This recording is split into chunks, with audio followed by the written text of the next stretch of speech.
Welcome to TKO, also known as Trending with Kisha and Orrie. If It's Trending, we're talking about it.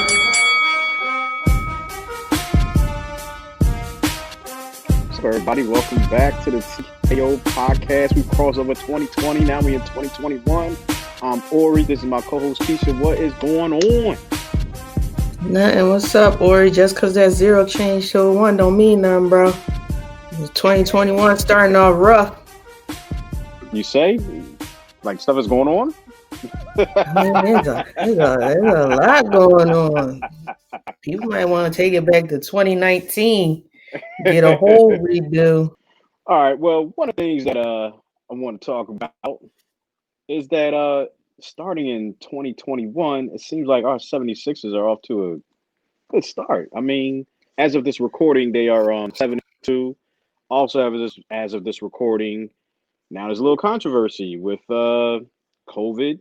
Maybe it's going to take some players out for, who knows, a long period of time, short period of time. Right, as of right now, as of this recording, the 76ers have the best record in NBA at 7-2.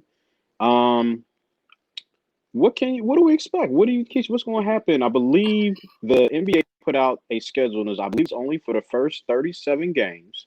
They're going to try to play 72 this year. Right now, the Sixers are, like I said, 7-2. What do you expect for the first 37 games? You want to give me a record for that first 37 games? Tell me what you expect. What are your thoughts? No. It's funny because a coworker walked up to me, because I'm known as the Sixers hater. I don't know how I got that reputation. True. That's true. I rock my gear. I think I'm a realist. So what had happened was, he walked up to me and was like, "So what are we thinking? 10 losses?" I'm like, "Here we go again." Why? Warriors? 72 Warriors? Like, listen, I don't make New Year's resolutions, but I'm going to do my best not to trash the Sixers this year because they made some of the changes that I thought they should have made years ago. So, they late to the party, but at least they came.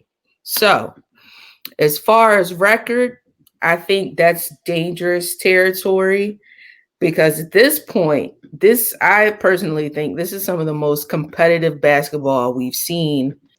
I think the Sixers are looking really, really good. I love their defensive intensity because there'll be times they're going to shoot bad. They look like a well-oiled machine. I love the defense. I'm loving the young boy Maxey off the bench. He can get his shot, he can create his shot. I believe the jump shot will improve over his career. Danny Green, a veteran, championship. He has 2 rings in a row. Dwight Howard, a veteran, looking like the better backup versus Al Horford last year. They look much better. They look like a team. They're believing in Doc Rivers. They're following Doc Rivers. Look at that. Look at that. Respect for your coach makes a difference. Just because you're a coach, you act like everybody's supposed to respect. Well, no. My point was always, who is the problem? Yeah, we know your boy BB. I understand. BB was a problem. BB gone. We ain't gonna bid up on BB no more. He did his job. I agree with you that they look better. They're definitely a better team. Doc has a lot to do with that. The addition of Howard, Green, Curry, the pickup of Maxey, all that. My concerns with the Sixers are Joel Embiid and Ben Simmons falling back into the old habits that they developed under Brett Brown. Embiid not being able to maintain his conditioning enough. I mean, he has enough backup now. So getting, time out of the game, that shouldn't be, an issue. Settling for threes, I don't want to see him do that. He's obviously most dominant when he's under the basket or when he's posting up or coming off a pick and roll. And Ben Simmons, when he's handling the ball from baseline to baseline, driving in, kicking it back out. I mean, those are things that just didn't get us wins. in the previous seasons. I think when they're running their offense and moving the ball, when Ben is off the ball, when Embiid is in the post, that's when you see them win. And what I've noticed is that when they play like that, you see their potential because they're no longer losing games in the fourth quarter. All their wins haven't been blowouts for the most part. They've been pretty competitive games, and they've been able to find their edge with, they got their 3-point shooters now, which has not been Simmons hitting 1 3 every 30 games. It's Green and Curry. Yeah. Um, you have Maxey, who's a rookie, but he's obviously not afraid. He makes plays, and I think he makes good decisions when moving the ball.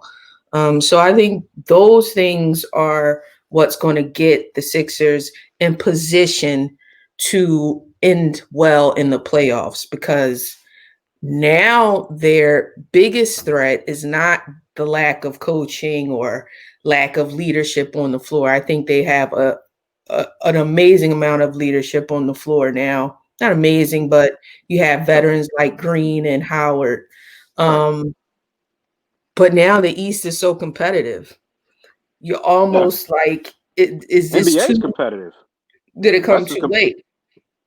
Both coasts, but the West was always seen the past 5 6 10 years has been more dominant than the East.